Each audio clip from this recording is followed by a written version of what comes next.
Nakatulog din ako ng mga mahigit 1 oras, men. Ang pagkagising ko dahil nalimpungatan, dahil sa init. Hindi na ako makabalik sa tulog. Alas 7 na ng gabi ngayon. At ano ba yung sinasabi ko? Yun nga, nagpatay ako ng makina kasi para makaidlip o makatulog ng maayos.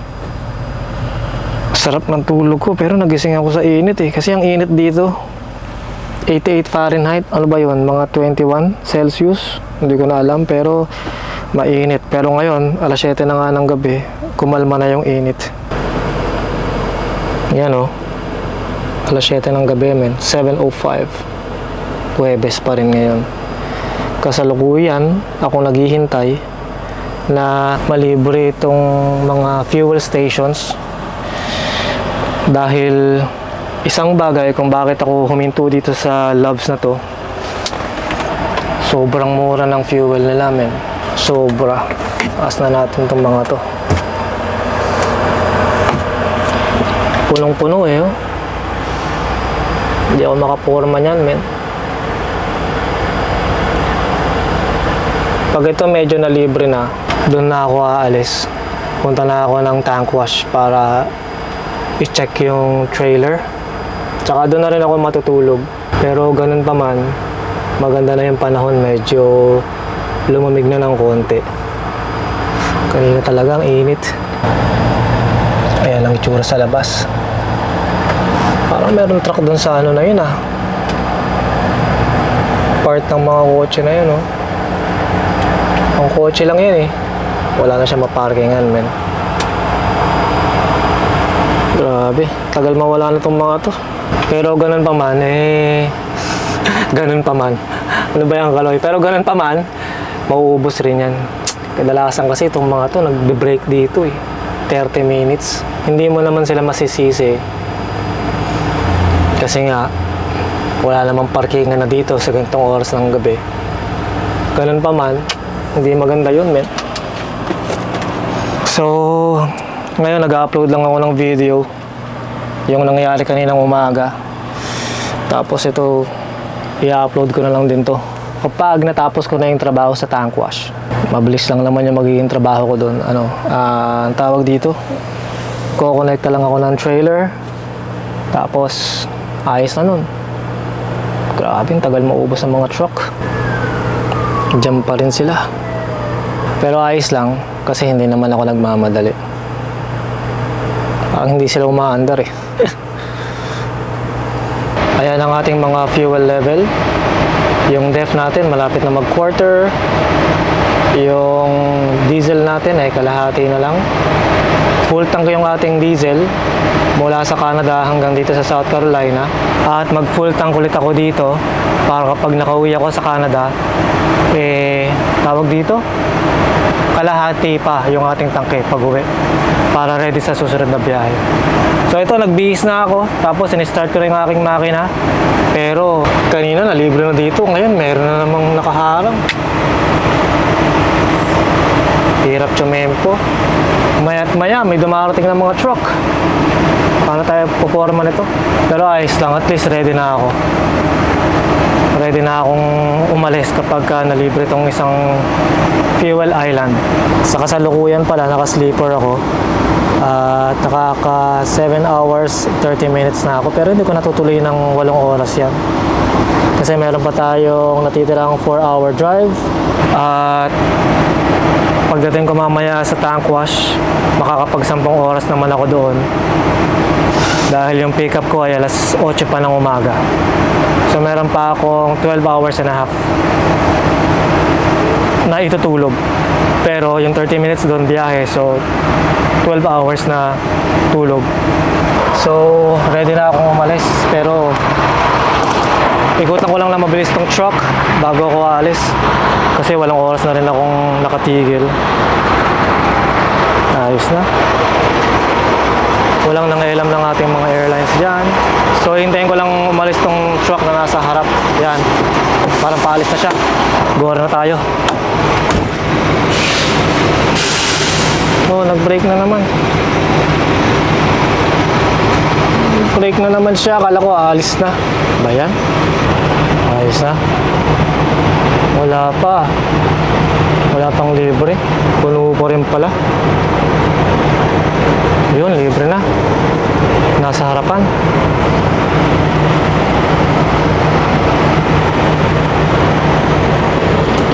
Dito ako banda.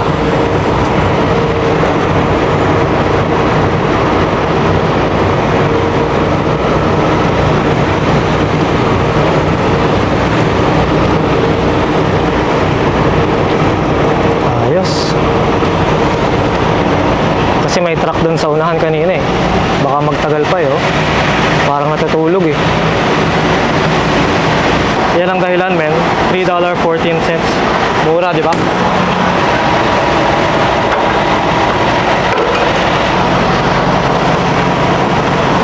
Mura dito eh. Kaya siguro dami nagpo-fuel dito. Sa kabila.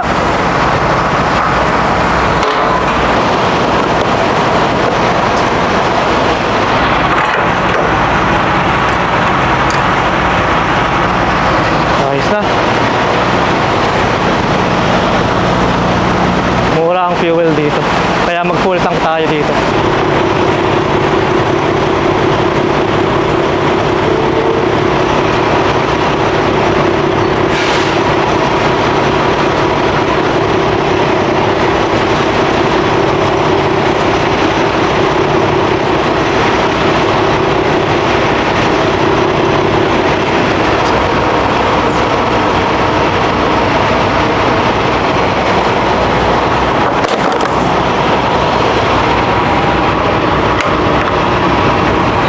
Total namin 152 gallons, $481 lang.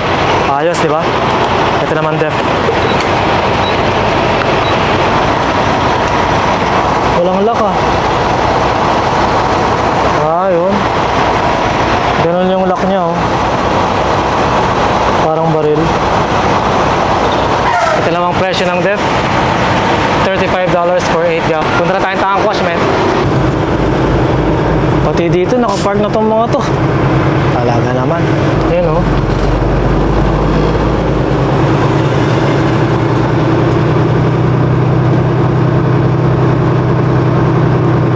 Sa kalsada, nakapark. Ayos na. Punta tayo ng 85 North. Nasa South tayo ngayon eh. Let's go, man.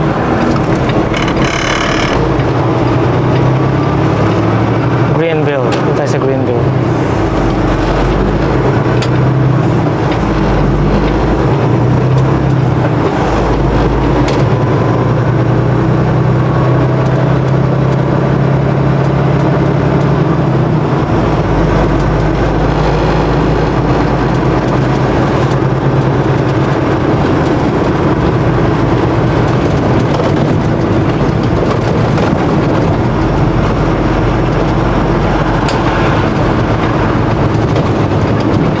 Wala lang traffic na ito, men. Rekta na to.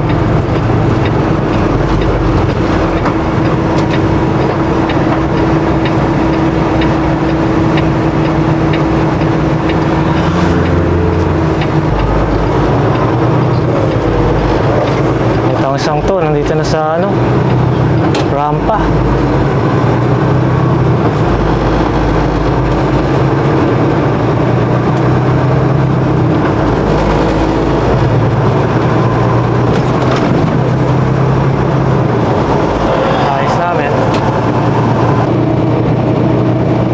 Lang ang takbo dito, kaya mag 62 lang tayo.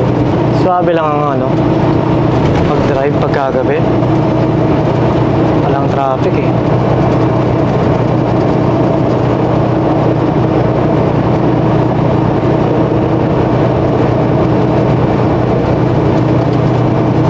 Yan, kapag may mga sasakyan sa shoulder na ganyan, kailangan aalis ka. I mean, mag-move over ka sa kaliwa kung nasa kanan silang shoulder. Pero parang nasa rampa naman yan, kaya pwede tayong bumalik sa kanan ulit. pag libre.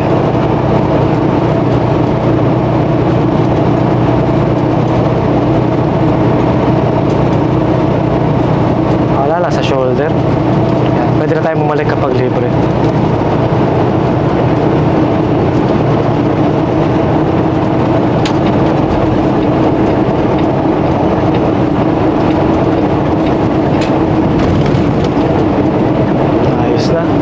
So, ang Greenville ay 11 miles na lang. Greenville, South Carolina. Ayos, cut ko na to sa tank wash, man. Dito na tayo sa tank wash. Dito sa Spartanburg, South Carolina, man.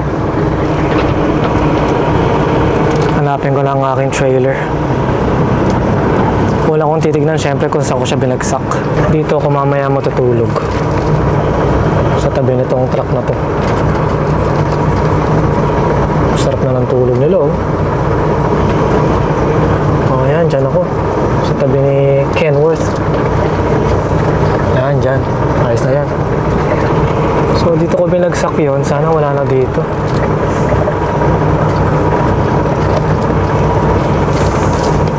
Dito ko binagsak. Wala na nga. Ayos na. Nahugasan na yata. Siguradong nahugasan na yun. Ang tanong, saan nila nilalagay yung mga malilinis? Diyan sa likod. Ayun! Kitang-kita, oh. Yan yung trailer ko, men. Yan. Ayos na. Nakabukas yung valve sa likod, so malinis na nga yun. Pwede kaya ako mag-connecta ngayon, tapos diyan ako matulog. O doon na lang sa tabi ng Kenworth kanina. Ano kaya? Oh, ito nakakonekta siya. Tama ba? O bobtail lang yan? Bobtail lang? Wala. Baka lang kasi bawal mag-park dito ng may tractor eh. Kung maluwag naman. Tsaka hindi naman busy. Dito na lang kaya ako matulog. Paano kaya? Pero mag-connecta muna tayo. Kung hindi man pwede rito, marami namang spaces dito. Parang hindi naman bawal. Meron na siyang washout ticket. Yun lang ang problema dito kapag dito ako natulog sa pwesto na to. Makalikabok. Kasi buhangin eh. So nag-connecta na ako. Pero hindi ko pa kinokonekta yung mga linya. Tsaka hindi ko pa tinataas yung legs. Para kasi nag-aalangan ako matulog dito sa kasama ng trailer. Baka gisingin ako eh. May istorbo pa tayo. Pero ganun pa man, ang gagawin ko na lang, i-check ko tong mga selyo tuloy ng ating trailer. Check ko yung trailer para isasarado ko na, saselyuhan ko na para bukas pagising konekta na lang tapos larga na. Ganun na lang, men. Baka kasi paalisin ako dito. Malabo naman akong paalisin dito, hindi naman busy, pero sige na nga, dito na lang tayo matulog. Sarado na lang muna natin to. Parang hindi tuyo ah. Tuyo na yan. Parang gusto kong punasan to ah. Parang medyo basa pa siya.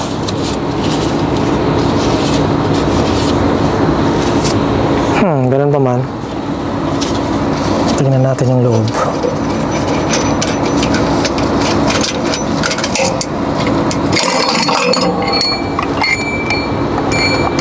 Tuyo naman siya, tsaka may mga gaskets. Hindi ko muna isasarado, baka kailangan kong event para matuyo. Akit muna tayo sa taas. Tignan ko muna itong taas kung tuyo talaga.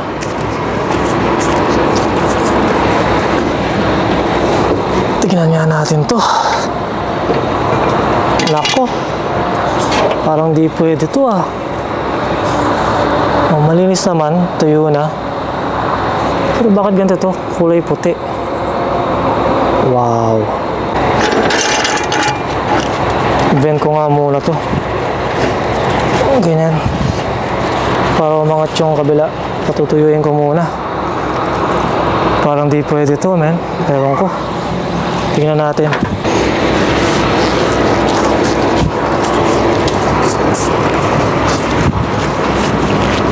Ayos na. Parang alanganin pa akong makapag-pick up bukas Nilagay ko sa request ko super dry, tapos super linis. Wala naman siyang amoy. Tsaka kailangan ko ng seal, pero hindi nila ako binigyan ng seal. Mukhang malabo ako makapick up bukas, men. Pero malaman natin. Sana hindi ganun kaarte yung customer na pipick upan ko. Otherwise, babalik na naman ako dito, no? Dito ako mag-weekend. Gusto ko sanang ipalinis sa kanila, kaso wala nang tao dito. Wala nang nagtatrabaho. Pumunta ako sa office kanina doon para kunin ko yung papeles ko. Yun, at least pinrint nila yung papeles ko, yung manifest tsaka yung work order. Kaso walang tao.